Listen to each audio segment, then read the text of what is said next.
Chicken শরীরের জন্য কোনটা ভালো? কোনটা ভালো? তো কোনটা খেতে ভালো লাগে তাই বল। দুটোই ভালো লাগে। দুটোই ভালো লাগে। দেখ, তোকে বুঝতে হবে এখানে কিছু কারণ আছে, ফুডের কারণ। তুই এখন যেখানে যাস, ডক্টরের কাছে যাস, তোকে সবসময় বলে রেড মিট অ্যাভয়েড করতে বা কম খেতে, ঠিক আছে? আমি যদি প্রোটিন সোর্সের কথা ভাবি, তাহলে বোথ অফ টুতে ভালো প্রোটিন আছে। রেড মিট, মাটন মানে রেড মিট, আর চিকেন মানে হোয়াইট মিট, দুটো মিটেই প্রোটিনের পরিমাণ ঠিক আছে, ঠিক আছে, মানে হায়েস্ট পরিমাণ আছে। কিন্তু এবার যদি আমি তুলনা করি, আমি যদি যেদিন মাটন খাবো আর যেদিন চিকেন খাবো, দেখবি মাটন ডাইজেস্ট করতে অনেক টাইম লাগে, 6 থেকে 7 ঘন্টা 8 ঘন্টাও হয়ে যায়, কখনো 10 ঘন্টাও হয়ে যায়। কিন্তু চিকেন তাড়াতাড়ি ডাইজেস্ট হয়। তাহলে আমি যে খাবারটা খাবো, তাহলে সে যে ডাইজেশন শক্তি ভালো হয়, তাহলে আমি বডিতে আমার তাড়াতাড়ি লাগবে।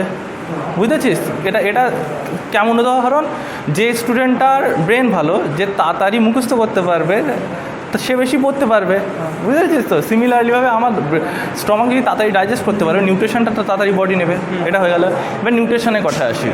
দেখ, রেড মিটে জিঙ্কের পরিমাণ, আয়রনের পরিমাণ বেশি থাকে। যাদের অ্যানিমিয়া আছে বা রক্তল্পতার থাকে, রক্তল্পতা মানে বুঝিস তো, রক্ত শূন্যতা বডিতে, তারা রেড মিট খেলে তাদের উপকার হয়, যেহেতু আয়রন থাকে। তাই বলে এই নয় যে আমার সপ্তাহে পার ডে রেড মিট খেতে হবে আয়রন সাপ্লাইয়ের জন্য। আয়রনের জন্য আর অনেক খাবার আছে বা ট্যাবলেটও আছে, বুঝতে পারছিস? এছাড়া রেড মিটে জিঙ্কও থাকে, বুঝতে পারছিস? এবার এটা তো গেল এক কথা। তারপরে হলো রেড মিটে ফ্যাটের পরিমাণ থাকে, বুঝতে পারছিস তো?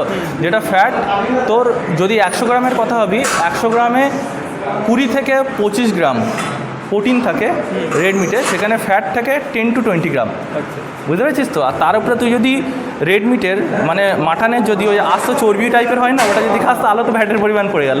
কিন্তু সেখানে যদি চিকেন খাস, তাহলে তুই প্রোটিন সেম পরিমাণে পাবি, 25 থেকে 30 গ্রাম পাবি, কিন্তু সেখানে ফ্যাটের পরিমাণ খুবই কম, 2 থেকে 5 গ্রাম।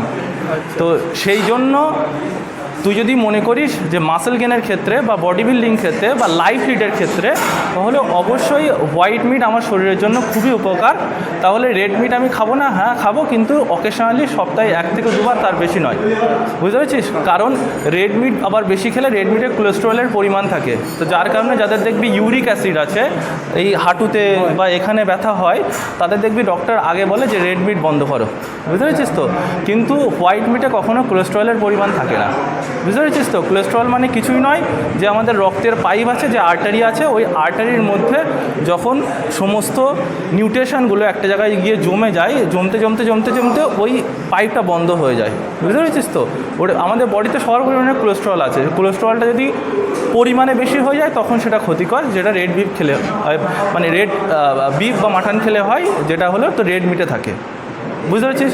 তাহলে তোর প্রশ্নের উত্তর এটাই যে অকেশনালি রেড মিট খাও, খুবই ভালো, কিন্তু যদি বডি বিল্ডিংয়ের ক্ষেত্রে তুমি এগিয়ে যেতে চাও, তাহলে হোয়াইট মিট তোমার বডির জন্য 100% উপকার বা প্রযোজ্য, বুঝতে পেরেছিস?